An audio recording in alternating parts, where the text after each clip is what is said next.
Баршаңызға сәлем, менің каналыма қош келдіңіздер. Ағзамызға өте керек, дәруменге толы, бай, тез әрі дәмді жасалатын диета ұстап жүрген жандар болатын болса, сіздерге де жеуге болатын осындай дәмді, пайдалы салаттың видео рецептісімен сіздермен бөлісетін боламын. Және де міндетті түрде видеоның соңына дейін көріңіздер. Өзімнің арнайы қоспаммен де сіздермен бөлісетін боламын. Және де бізге керекті көкөністер осындай қияр, редиска, тұз, айран керек болады. Видеоны соңына дейін көріңіздер, өте дәмді, көп мөлшерде жасаған едім. Жолдасым екеуміз бәрін тауысып жеп қойдық. Жолдасыма да қатты ұнады. Міндетті түрде жасап жеңіздер.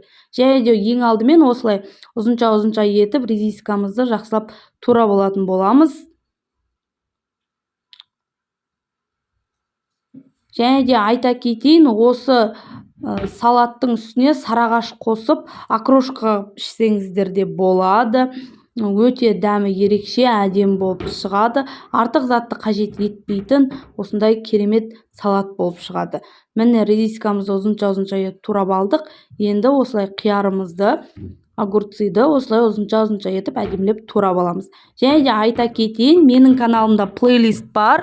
Сол жерден өзіңізге керекті пайдалы әрі дәмді салаттар, смузилар, сусындар көрсеңіздер болады. Плейлист бар. Сол жерде кешкі ас түрлері, дәмді тағам түрлері бар. Тез әрі дәмді жасалатын кешкі ас түрлері бар.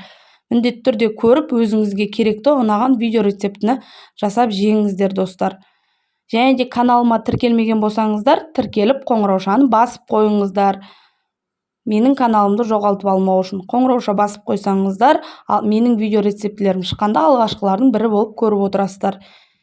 Және де енді қиярымыздан кейін осылай көк пиязымызды әдемілеп турап алатын боламыз.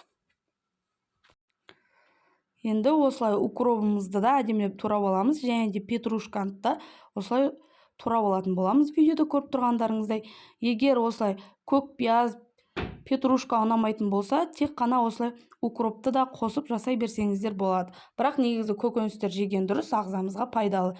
Және де енді айранды қосып, тұзды қосып, шым тұз қосып, осылай жақсылап араластырып аламыз.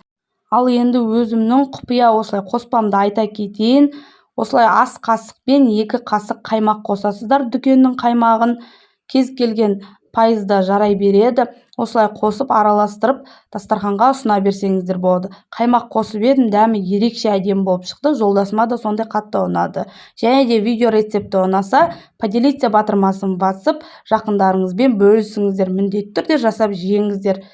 Және де комментарийге өз пікірлеріңізді қалдырып қойыңыздар. Қандай салат жасайын тағы да айта кетіңіздер комментарийде. Видео рецепті ұнаса, лайк басып қойыңыздар. Баршаңызға ас болсын.